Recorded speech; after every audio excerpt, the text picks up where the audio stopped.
ठाणे महानगरपालिका निवडणुकीकरता भाजपनं अखेर प्रचाराला सुरुवात केली। संपूर्ण ठाण्यामध्ये जवळपास 16 ठिकाणी ठाणे भाजपच्या वतीनं बॅनरबाजी झालेली आहे। नमो भारत नमो ठाणे या शीर्षकाखाली हे फलक लावलेले पाहायला मिळत आहेत। विकास यांच्या सोबत विविध केंद्रीय आणि राज्य योजनांचा उल्लेख या बॅनरवर आपल्याला दिसतोय। एक प्रकारे ठाणे भाजपनं निवडणूक प्रचाराचं रणशिंगच या माध्यमातून फुंकलेलं आहे अशी चर्चा आता सुरू आहे। शिवसेनेकडून अद्यापही अंतिम प्रस्ताव आलेला नसल्यामुळे प्रचारासाठी थोडाच वेळ शिल्लक आहे आणि त्यामुळे भाजपनं स्वतंत्र प्रचाराला सुरुवात केलेली आहे। यावर आता शिवसेनेकडून काय नेमकी प्रतिक्रिया येते हे पाहणं सुद्धा महत्त्वाचं ठरणार आहे।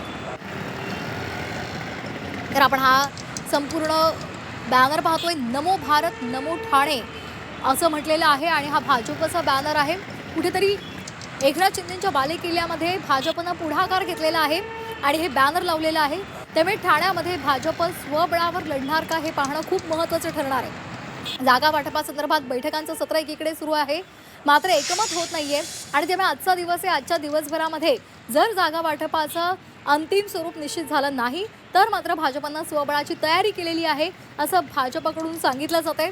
त्यामुळे नेमकं काय होतं हे पाहणं खूप महत्त्वाचं ठरणार आहे। तर आपण ही दोन दृश्य पाहतोय। पहिल्या दृश्यामध्ये आपल्याला ठाण्यामध्ये भाजपचा स्वतंत्र प्रचार सुरू झालेला पाहायला मिळतोय, तर दुसरीकडे मात्र शिवसेनेच्या सुद्धा स्वतंत्र सभा सुरू आहेत असं आपल्याला दिसतंय। त्यांनी सुद्धा पुढाकार घेतलेला आहे। त्यामुळे एकूणच भाजप आणि शिवसेना ठाण्यामध्ये वेगवेगळं लढणार का अशी चर्चा आता सुरू झालेली आहे। तर आपण ही दोन दृश्य पाहतोय। प्रचाराला खूप कमी वेळ मिळू शकतो का, कमी कालावधी मिळू शकतो आणि या सगळ्याच्या पार्श्वभूमीवर आता स्वतःच या सर्व राजकीय पक्षांनी आपल्या प्रचाराला सुरुवात केलेली आहे। खास करून भाजप आणि शिवसेनेची युती ही ठाण्यामध्ये होणार आहे अशा चर्चा सुरू आहे। त्या संदर्भात जागा वाटपासंदर्भात बैठका सुद्धा होत आहेत, मात्र तरी सुद्धा अद्याप त्या संदर्भात तोडगा निघालेला नाहीये। शुभम कोळी आपले प्रतिनिधी आपल्यासोबत जोडले गेलेले आहेत, आपण त्यांच्याकडून या संदर्भातली अधिकची माहिती जाणून घेणार आहोत। शुभम, काय नेमकं ठाण्यामध्ये घडू शकतं? कारण आपण जसं मगाचपासून बोलतोय, जागा वाटपाचा तिढा अद्याप सुटलेला नाहीये, बैठकांचं सत्र होतं आणि आजचा शेवटचा दिवस आहे।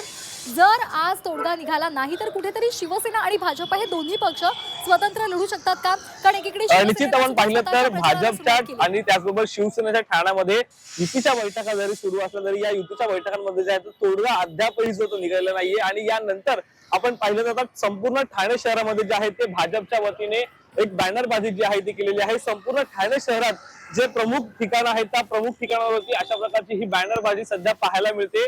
नमो भारत नमो ठाणे आणि त्याचबरोबर भाजपचं कमळ असेल आणि त्याचबरोबर नरेंद्र मोदी यांचा फोटो जो आहे तो ह्या बॅनरवरती लावण्यात आलेला आहे आणि संपूर्ण बॅनर जो आहे तो भगव्या रंगामध्ये या ठिकाणी पाहायला मिळतो आणि एकंदरीत पाहिलं तर युती अद्याप होईल का नाही हा प्रश्नचिन्ह सध्या निर्माण आहे आणि या युतीच्या नंतर बैठका जरी होत असल्या तरी मात्र तोडगा जो आहे तो निघत नसल्याने युतीचा धर्म कुठेतरी पाळला जात नाही का असा सवाल एकंदरीत निर्माण केला जातो। कारण स्वतंत्र ज्या शिवसेनेच्या बैठका असतील किंवा मेळावे असतील ते आज दिवसभरामध्ये पार पडणार आहे आणि त्यानंतर त्या आधीच आपण पाहिलं तर भाजप देखील या कुठे गोष्टींची जी आहे ती पूर्वतयारीचा करताना दिसून येत आहे।